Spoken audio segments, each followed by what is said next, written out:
Hi everyone, welcome back to my channel. This is Shiva. In this video, I'll be showing you how you can work with object versioning in Google Cloud Storage. Okay, basically we will be using versioning concept in order to make our files product from being overwritten or getting deleted. Okay, so let me explain you with an example over here.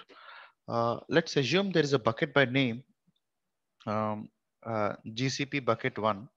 Okay, and I'm having a file by name file1.txt. Okay, let's assume the versioning is not enabled on this specific bucket. So what happens when you make this file delete?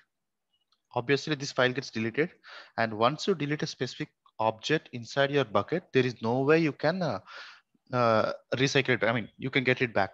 Okay, so once an object is deleted inside a bucket, it's deleted. Okay, so what's the advantage by enabling versioning here? Let's assume you have enabled versioning now. Okay, you have enabled the versioning. So what happens is when you delete a specific object from the console or from the GSUtil command line interface, this file gets deleted from the console, but you can see the specific file from the GSUtil command. Okay, I'll be showing you in the demonstration later in the video. Okay, but you can retrieve this object even if it is deleted when this specific bucket, the versioning is enabled to this specific bucket. Okay, let's take another example where in this specific bucket itself, you're having a file by name version.txt.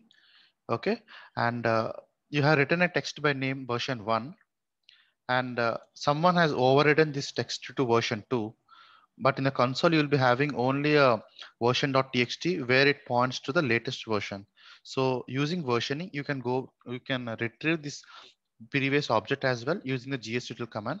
So let me show you all these from the demonstration. Okay, if you see, I have already created a bucket here in my Google Cloud Storage with the name Shiva GCP Trading B2 batch, sorry B3. And if you see, I have no objects over here in this specific bucket. Okay, let me open my command and interface so that I can do it from there. I'm opening the Cloud Shell. Let me give a space to it. Okay, it's provisioning my Cloud Shell account. Uh, yeah. Okay, let me zoom a bit. So if you see here, I will be going to my GCP B3 LSCD versioning. Yeah, and if you see here, there are no objects. Okay, what I'll be doing is I'll be creating an empty file. I'll be creating an empty file .txt, and I'll be copying this file to this bucket here. Okay, so ideally what you can do is you can use the gsutil commands and you can copy the objects that are in your Cloud Shell to the bucket. So what's the command for that? gsutil copy the file you want to copy it, gs empty file.txt, and where you want to copy it. As we are trying to copy it to the bucket, we need to copy the bucket name. Okay, the syntax should be gs colon backslash and the bucket name. Sorry, it's gsutil. Okay, so once it's done, I will be seeing this empty file text in this console. So it's done. Let me refresh here. If you see, I'm getting a file by name empty file.txt, right? So now let me see whether the versioning is enabled in this specific bucket or not. Okay, for that I will be using gsutil versioning get for the specific bucket gs common. I will be copying this one completely.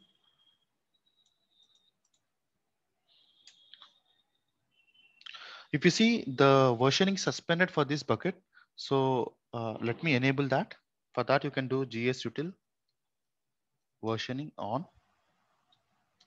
You can set on, and this bucket name.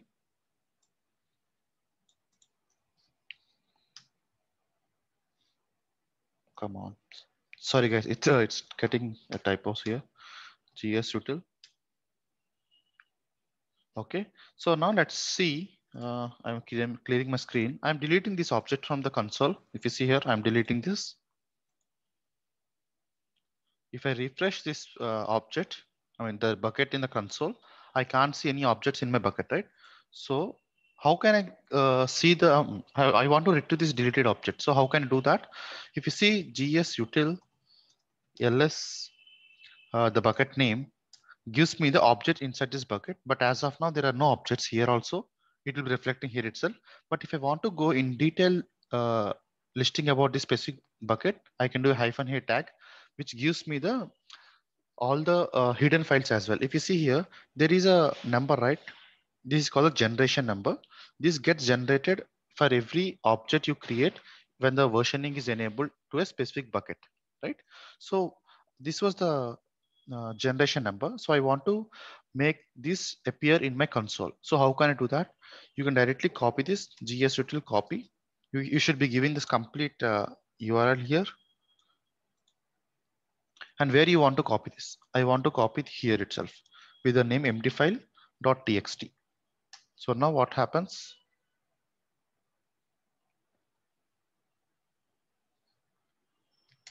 Okay, this file is getting copied from this here. This is called the archived file, and this is called the live file. Okay, the live file will be showing in the console, whereas the archived file will be showing in your ls-a command, which gives a detailed uh, details about all your object inside the bucket. Okay, now if I refresh this page, I'll be seeing my file back, empty file.txt, right?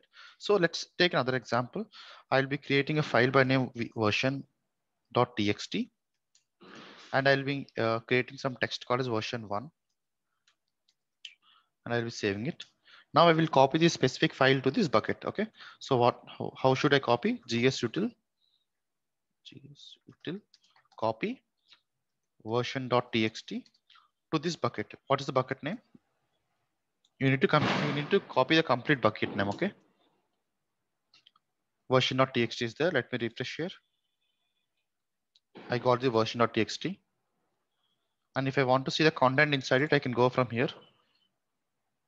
If you see the text is version1, that's fine. That's what my expectations are. So for example, I have edited the file again. I made it to version2 and I saved it. And I'm again copying the same file to my bucket. Okay. So what happens? I'll be going here. Let me refresh it again to change, to make the changes reflected. Okay. Let me refresh. Okay. So now if I go inside this object, and if I want to see the content here, I can see my latest change is version2, right? So what if I want to go to the previous version? If you see here, there are no objects, right? Only a single object is there inside my console. But what if I want to go to my previous version? So I can do that from using the command prompt, command interface. Okay. So how to do that? First, let's list out the object inside my bucket. gsutil ls, my bucket name, what it is. gs colon. If you see, if I'm listing the objects inside my bucket, I'm getting only two files, the empty file.txt as well as version.txt, which is the same that is reflecting inside my console. So what if I want to see the hidden files as well, like all the with the all the detailed listing, like the generation numbers and all. Okay, I need to use a tag by name -a. Okay, now if you see here, if I zoom a bit, I'm getting four files, right? The empty file.txt has a generation number, another generation number as well. And the version.txt has two generation numbers. Okay. The highest generation number is the live one. And the previous one is the archived version as well. Archived or the overridden file. So if you see here, this was the latest one. Let me, this was the last one is the latest one. So this was having my text called as version1. So how can I make this as the live version? Presently this is the archived version. So if I want to make it as a if I want to make it into a live version, I need to copy it here. So what does copy mean here? There are two things that you can do. One is you can move as well as copy. What a move does is it will be moving the archived version to the live version and deleting the archived version thereafter. So what does a copy do? It will be copying the archived version to the live version, and you'll be having two files, both archived as well as live. But whereas if you're doing a move command, you'll be having only the live version and the archived version will be deleted. Okay, so let me show you the move part. You can try the copy as well. So I'll be gs util copy And what's the, I need to get the detailed numbering here. Okay. I need to copy this complete URI here. And what's the one I want to make it as? If I go here, I'll be naming it as version.txt. Okay, it got copied. Let me refresh here. And if I go to the text inside the version.txt, I should be seeing version 1 rather than the version 2. If you see here, so this is the version 1. So using versioning, you can do all this enabling the version. You can make sure you can protect your files from getting deleted as well as getting from overridden as well. So yeah, hope you like this video. If you have any queries about the same, you can post in the comments below. And if you like my videos, please do like to the channel and subscribe as well. Okay. Thanks for everyone. Thanks for watching my video. See you again in the next video. Bye.